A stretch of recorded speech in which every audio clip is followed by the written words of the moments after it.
Okay, I guess I should address the elephant in the room here. I'm going to try to do this as fast as I can. The most asked question I received over the past year or so, what happened to Festool? So go back to 2016, July 2016. Festool announced that they're switching their tools, most of the tools, from metric scales to imperial scales. Now, I really didn't care that they were doing that. I already had the tools that I wanted from them. What pissed me off about the whole situation was the fact that 4 years ago, when they introduced the TS55 REQ, they used to supply the customer with a free imperial sticker. So you had the option for free, whether or not you wanted imperial or metric. So in 2016, when they said, hey, we're switching, now if you buy a tool with an imperial scale on the TS55 and you want a metric scale, you have to send it to Festool USA, where they will charge you $75 to change a piece of plastic. I had a problem with that. Okay? So they went from giving you a free sticker to now wanting to charge you $75.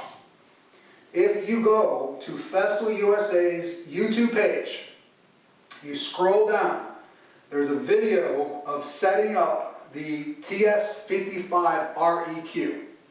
Between a minute and 2 minutes within that video, they show you how to set up the imperial free sticker with the TS55 REQ.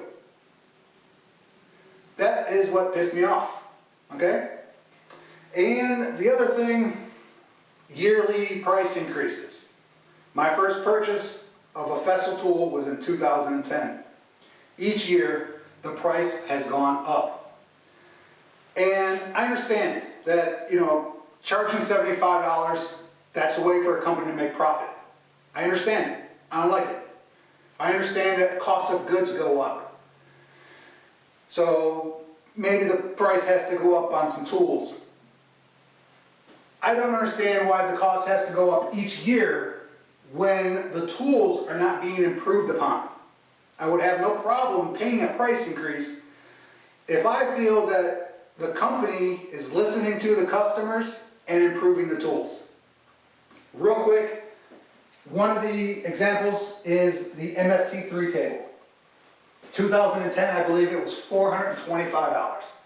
A lot of money for a table with holes in it. Today, it's over $600, I believe. Okay? 0 improvements. Not one improvement. What I think could be improved is how the rail attaches to the table. You have an aluminum rail going into a metal tab. Aluminum metal, over the years you're going to have wear. This rail is going to wear out. And then you have the slot in between the tab and the rail. So I had to go on eBay. There's a guy selling what's called a slop stop. So I had to go to eBay to buy an aftermarket accessory to prevent the rail from jiggling on the tab. Now I know the way that you're supposed to set up this tab or the rail is to have the tab favor left or right so there's no movement. But if you think about it, if I've done that back in 2010, as many times that I've lowered this rail over this tab, I'm going to wear the hell out of that piece of aluminum, and I'd have to either put tape around my tab or buy a new rail and start over again. So, the parallel guides. The Festool parallel guides is another example. Each year, the price goes up. But that can be improved. How you see the scale and set up the stop, I think that can be improved so you can get better precision. So just real quick, just those two things. If you're going to continue to increase the price on tools, improve the tools. Show me that you're listening to the customers and improve them, okay? And another thing that I don't like about Festool is what they're offering in their tools. And what I mean by that is the cordless tools.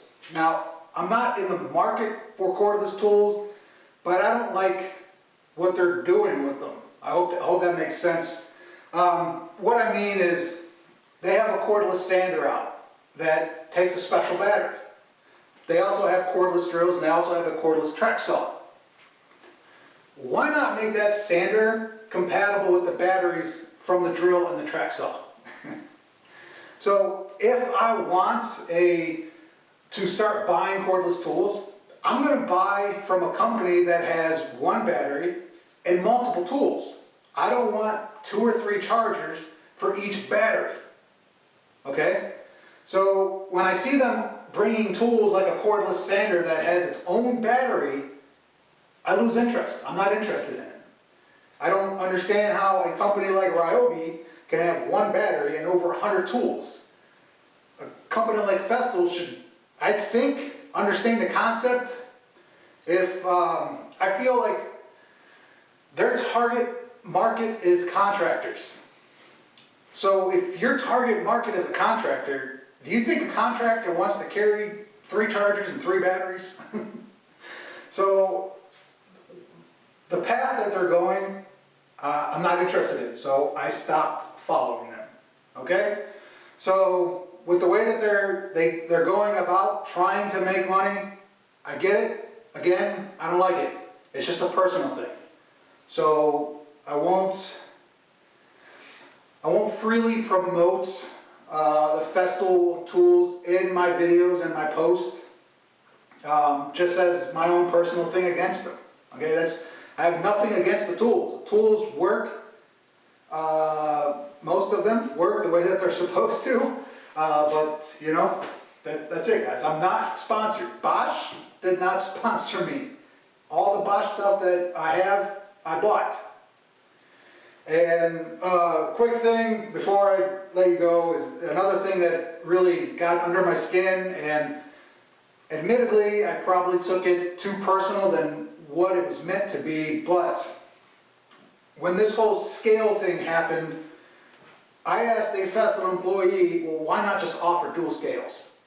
It's a win-win. You get your imperial scale and the tools for the imperial market, and then you keep the metric guys happy with the metric scale, okay? The response that I got was that a dual scale on a tool is too confusing for the customer. I don't know, I mean, I'm still kind of lost for words. I was pissed about that answer. I really took it as an insult. Here is a Bosch router that has dual scales. So I'm the customer. I don't know which side of the scale I'm reading, apparently, according to Festool. Yeah, okay, that's it. I'm going to leave it alone, and I'll let you go. This is probably going way longer than what it needed to be, so hopefully that answers your questions. Nothing wrong with the tools. I personally, I don't believe in the company anymore. Okay? Thanks for watching, guys. Take care.